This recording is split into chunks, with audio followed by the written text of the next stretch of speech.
statement, cite as an example, as examples rather, without naming names, but you know who you are, who mentioned these quotes.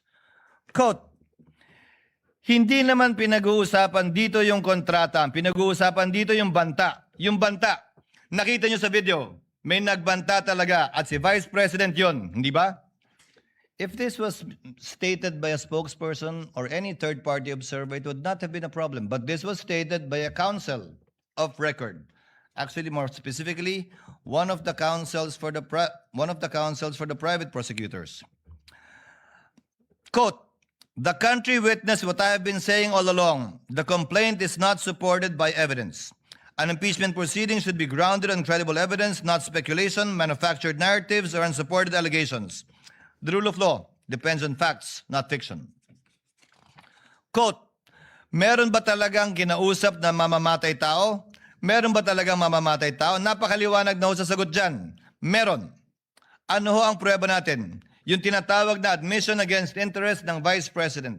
Again, to reiterate, if this was stated by any other party or person, not a member of the panel of prosecutors, not counsel for prosecutors, not the counsel for respondents, it would have been perfectly okay. But since this was stated by one of those covered by Rule 18, it is covered by Rule 18. Quote, since na-establish na namin yung hinahanap namin doon sa talagang testigo lamang, tatlong testigo lamang, finorgo na namin yung ibang mga testigo, na-establish na namin ang gusto namin i-establish sa Article 4. Quote, itong mga bank records don't lie. Hindi na ito pwedeng maspin. Yan at sabihin gawa-gawa lang ng prosecution ng gobyerno. Itong mga usapin na ang explained wealth ng Vice President. Quote, it is clear that the Vice President had a direct hand on this. She signed off to it.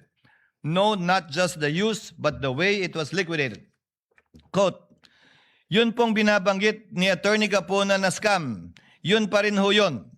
Pagtingin ho namin na inilantad ngayong araw po na ito, yung pagiging scam, iskandalo nitong confidential fund misuse. Quote, malinaw din na sinasabi niya na hindi kailangan sabihin pa na ginamit ito para sa personal na paggamit ng Vice President, itong confidential funds na ito. Dahil sabi nga niya, nakalagay na yan doon sa joint circular.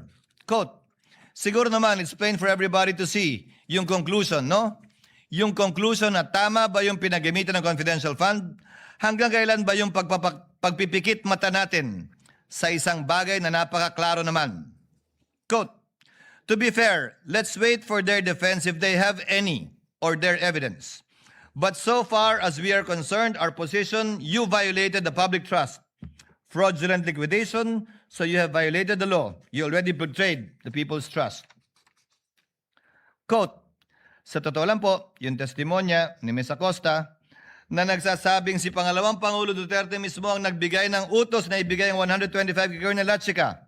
Sapat na ho yun doon sa pagpapakita ng maling paggamit ng confidential fund.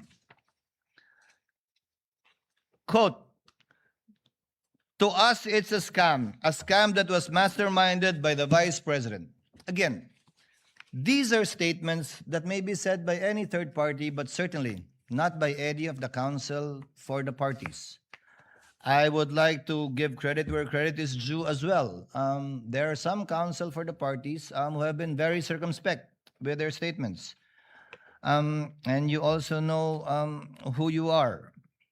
After hearing these examples, no person covered by Rule 18 may reasonably claim uncertainty as to where the line is drawn. The statements read into the record are illustrative, not exhaustive. They are cited not to punish past conduct, but to give clear and fair warning of the standard that shall govern henceforth.